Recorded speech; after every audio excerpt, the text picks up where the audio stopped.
Spectrum cable box error code L8 indicates a loss of signal or an HDMI communication failure between your cable box and TV. This often stems from weak coaxial cable signals due to loose connections, damaged cables, or interference. A key fix involves rebooting. Unplug the cable box for 60 seconds to clear temporary glitches. Also, check your cable connections to ensure they are secure and undamaged. Sometimes, simply cycling the power resets the HDMI handshake protocol, resolving the issue. For modern boxes, software updates often auto-detect and resolve L8 by optimizing HDMI protocols, potentially eliminating manual reboots. If basic troubleshooting fails, consider external factors like weather or aging equipment that can cause the L8 error code.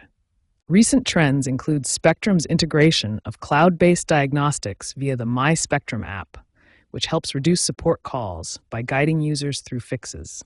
Upgrading to newer DOCSIS 4.0 modems or Spectrum's Ultra Gigablast plans can improve signal stability and potentially eliminate L8 issues. In apartment buildings, signal attenuation is a common cause, so replacing the coaxial splitter with a Spectrum-approved one might help.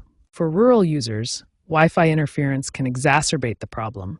Switching to shielded cables or using a signal booster may be necessary. By 2026, AI-integrated boxes are predicted to further reduce L8 incidents, aligning with the broader trend of smart home reliability. Always consult Spectrum's official website or app for the latest updates and support.